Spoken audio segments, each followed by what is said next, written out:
Hello everyone and welcome back to the Brightworks and another match of Beyond All Reason, where today we are taking a look at a game that was played between some mid to top tier players on Tartar Steppes. It's a lanes map, which always means that it's a lot of fun to see what these commanders can do one-on-one against each other as they start to poke and pressure into the other lanes, and I'm very excited to see what went down here today. So, spawning right up front as the Red Armada commander, it's gonna be none other than Cool Shirt 4.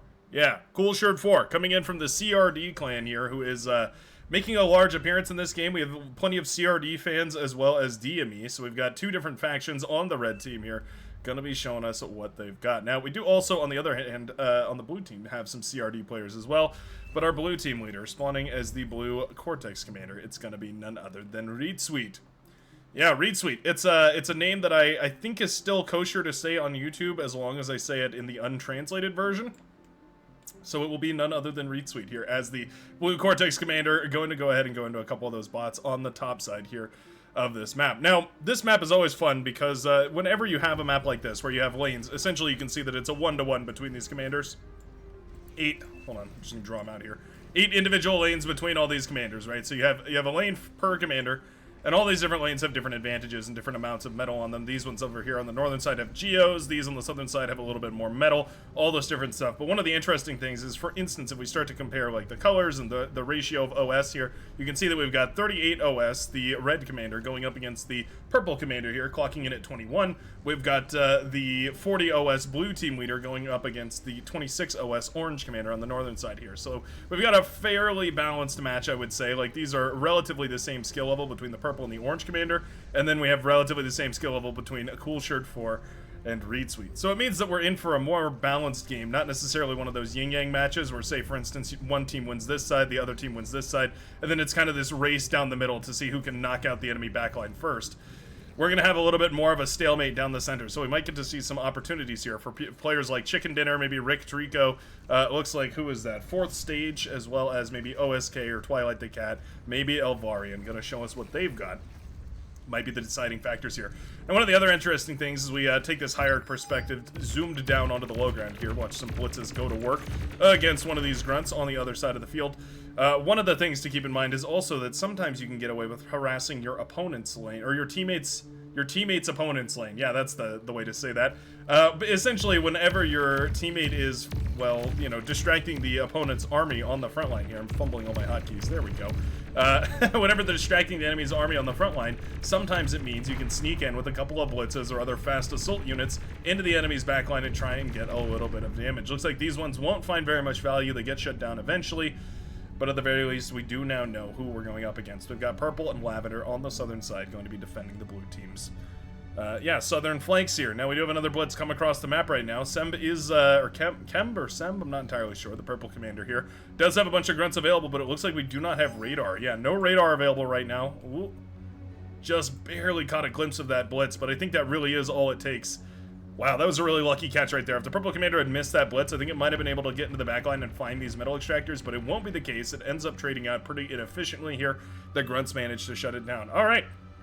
Stellar defense right there from our purple commander, showing us that they're on top of it. They're going to be playing some core bots, which again is always a little bit of a question mark, right? Whenever those core bots come out, they are not looking as great as they once were. Not in the T1 era anyways. Sheldons are still looking phenomenal. Mammoths are still super powerful. Arbiters are great. But yeah, these early T1 bots, the grunts specifically, are in a little bit of a tricky place. But at the very least, against the blitzes and in numbers with decent surrounds and good micro, you can still find some really phenomenal value. And as a bot player, you really want to be finding that value super quickly on the map, as quick as you can, because the quicker you shut down these units and you get out on the map and start to control the different area, it shuts down a lot of that snowballing effect. So I'd love to see these grunts moving in to try and snag a couple of kills here and there, try and ambush some of these vehicles, get a pick here and there, and then retreat backwards, either getting repaired or just regrouping with the forces. Obviously, your snowball is going to build up a little bit quicker than the vehicle's snowball when you're a bot player, because you have, well, just more forces on the field. They're cheaper and easier to produce, so you can get a couple extra ones on the field. You have to take advantage of that, otherwise, yeah, vehicles are just going to kill you with their higher durability, better speed, and overall superior position. They're just kind of, they're better all around for a significant cost anyways. Fighting on these tar pits would be wonderful as well. Here you can see if we fight on the tar, it is a 75% movement speed reduction here, or I should say it is a 25% movement speed reduction right here for the tanks.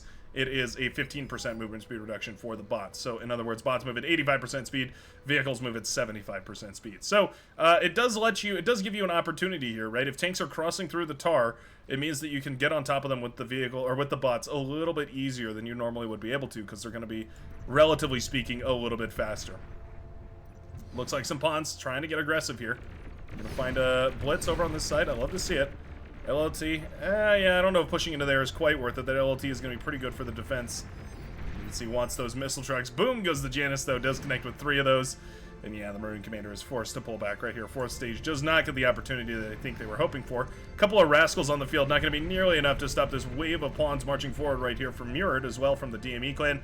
Going to be finding an entry into the backline, and now Manticore is in a rough spot. Yeah, pawns are going to find the radar and the metal extractors, all that good stuff, and now we're going to have open access to the backline.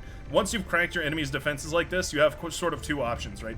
One of which is you can basically start to macro. You can start investing in your economy and trying to outscale them economically speaking, or you can go ahead and pile on the aggression if you think that you can win it. On lanes maps, however, that's pretty risky because, of course, they have teammates, right? And teammates, well, if they're working properly anyways, teammates in good, proper working condition can definitely save you in a pinch. They can pull, units in that direction, try and save you, lend you resources, all that good stuff. It's crucial to beyond all reason teamwork, that is. Pawns with a little bit of indecisiveness here, eventually shut down by the incisors, and so this constructor will be able to reclaim all that and continue building all these metal extractors. It's good that we went for a double constructor right here. It's a little bit greedy normally, but it is good in this situation because it means that all these resources will eventually go back, and also there's a way to rebuild this front line. But now, you can see those units have been pulled away from the front, and it gives tons and tons of opportunity for these Rocketeers to start pushing forward. 5 or 6 Rocketeer is usually sufficient for the early game. You go into just a couple of those to take down the LLTs, and then afterwards you go right back into pawn production. It's sort of the gold standard for Armada. Mirrored here, going for quite a few, actually. Yeah, we do start up those pawns. That pawn and tick mix here, it looks like we're doing 5 pawns to 1 tick. Usually we see a ratio of about 2 to 1 pawns to ticks, but in this case it's going to be a little bit higher on the pawn side because we're going up against vehicles. I think that's probably a good idea. Meanwhile, the orange commander pushing in here against the blue. Retweet trying to hold on to this front here. Well, it's a big volley of rockets. Nice connection from those rockets right there. Managed to hit a whole bunch of those units. Those missile trucks are nice, but obviously they're also very slow. So if you don't have them in position and those rockets manage to connect, especially if they're all grouped up like that, yeah, those can hurt pretty bad. What an aggressively placed T2 laboratory, might I say. Retweet going for the mother of all T2 labs right now has completely shut off all production and instead opted to just go for those T2 labs and a little bit of static defense. Potato taking advantage of it. This is a greedy play to rush out one of these banishers here. A super, super greedy play. D-gun is away and it connects with that HLT. We also have the twin guard over here, which should be getting D-gun down. Nope. Gonna just go ahead and commander trade. All right, not bad. Commander trade down right now for the orange and blue commanders, and that means there is nearly 3,000 metal lying on the field right here as these Rocketeers push forward and start to fire away at this T2 lab. This is the risk, of course, of putting that T2 lab up here on the front line, is you suddenly have, well, your enemy's units a whole lot closer. Your units come out a lot closer, but so do the enemies. And now we have ticks running by. We also have some pawns. Hey, nice share right there from the yellow commander. Realizes, hey, wait a second, there's an opportunity up here. Shares a bunch of these units to go help harass this down. Can we kill the Banisher, please? Oh, don't tell me. Okay, thank goodness. The Banisher does go down. The blue commander is crumbled. Retweet is in an awful way right here. This is needless to say, an excellent position right here for the orange commander, going to be starting to reclaim nearly, 5,000 metal off of the wreckages here from the T2 lab, as well as all those T1 units that went down. Incisors being spared to try and save the save the blue commander. The cyan commander says, "Why are you dying?" Maybe an excellent question here. Yeah, forces are going to need to be pulled away. Wow, look at all this. So, total teamwork right here from the yellow commander, sharing a bunch of these assault forces to continue piling on the pressure, trying to crack through this front line. Medium tanks are nice, but they're very slow. Oh, why are we not? We're not pushing into the base right here. I think it's definitely a blunder. Clear away these map marks here, as they're a little bit difficult to read at this point. Manticore is in a rough spot here as well, as all the incisors have been pulled away to defend the teammate, but obviously that leaves the front line, and by proxy the main base as well, a little bit undefended. E-converters here in some trouble. Wind speed quite high on this map, so these E-converters are critical to the eco here. They're definitely a substantial part of it.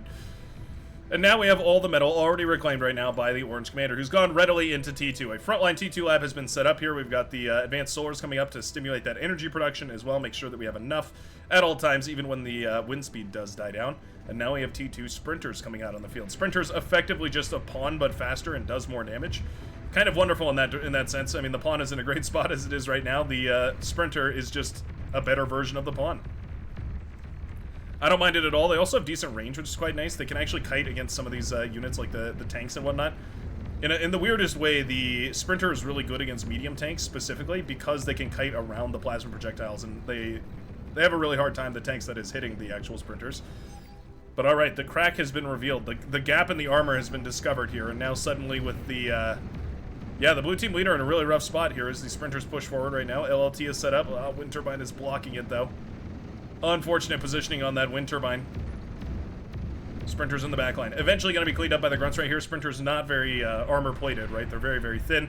But we do have these webbers reclaiming the corpses on the front line as well, which is super cool. I'd like to see these spread out and then start reclaiming from multiple ends of this line right here. But at the end of the day, it's not really going to matter because so much force has been applied right here that now the blue commander is on the back foot. We can just leave her open this area. We've got the T2 constructor moving out to build a bunch of these T2 mexes, slowly upgrading that economy. But again, it's every one of these you upgrade is like capturing 3 more metal extractors, so it is far and away well worth it. And we do have that T2 vehicle lab rush successful on the southern side here. Now, one thing that core commanders have been going for very often recently has been a banisher push. I think honestly the what is the Mauser called? The Quaker, that's right. The long-range artillery piece for Cortex. There it is, the Quaker. With its little siege tank legs as well that it stands up on. I absolutely adore those. Yeah, the Quaker has seemed like a really positive trade recently. I think building 5 or 6 Quaker in order to crack the T1 defenses, and then going into, yeah, making sure you have the radar and radar jammer as well to keep them safe, and give them all that vision that they need. It's been a really successful strategy recently. I've definitely seen some Armada commanders going for it, but I wonder if Cortex could benefit from it too.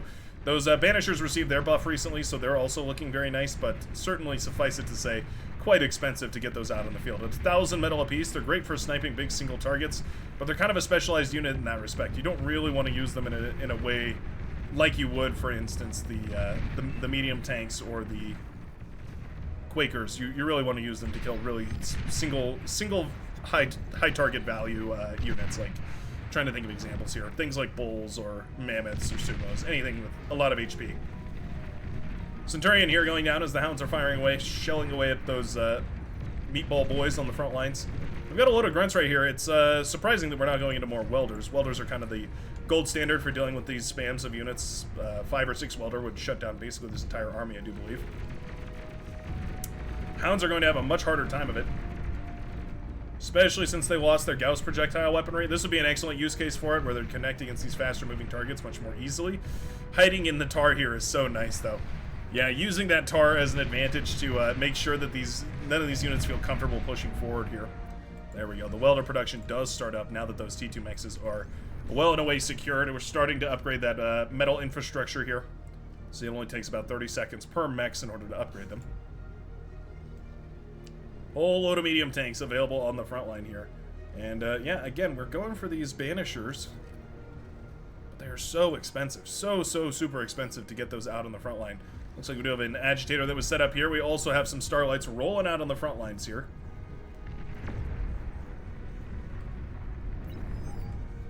Gunships? Wow. I almost didn't even see them. I was staring straight at them and I didn't even see them because they're just flying right on by. Okay. What a cute little play right here from Elvarian, who's just going to head into a couple of these gunships, these T1 Banshee gunships, to snipe some metal extractors. Can we snipe the build power here? That would be wonderful. Yeah, okay. A little bit of damage on the wind turbines. There's some E-converters that are a juicy target as well. Anti-air towers eventually cleaning this up. But you know what? They get the chain reaction started, and there we go. Okay. That's way more value than I thought those gunships were going to have, but a cheeky little play with the T1 Banshee gunships manages to take out some wind turbines on that southern side. I think really this is where the story is being told, though. Hounds firing away and doing a bunch of damage at range, and then of course the welders here is sort of a protection squad, keeping everything nice and safe from any amount of spam. T2 economy coming up and running right here. We also have a chainsaw started up after those gunships have been spotted. Mass hound play. Kind of interesting, really. I feel like we haven't seen a lot of hounds recently. They've kind of fallen out of style ever since their nerf. They've, yeah, been... I don't know, it wasn't really a nerf. It was kind of a adjustment, a rework, really. Not necessarily a flat-out nerf. They're just very comfortably sitting in that sort of medium plasma skirmisher role. They aren't necessarily a siege unit like they once were, and they aren't necessarily an assault or anti-spam unit like they once were. They've definitely been pushed well into their role as just kind of a support, basically a DPS sort of character, I guess. As weird as that sounds to say, yeah, they definitely have just fallen into the role of being a sort of a supporting unit on the front lines. For things like pure damage, you always want to go for sharpshooters, something like that. Obviously very expensive, but very effective too.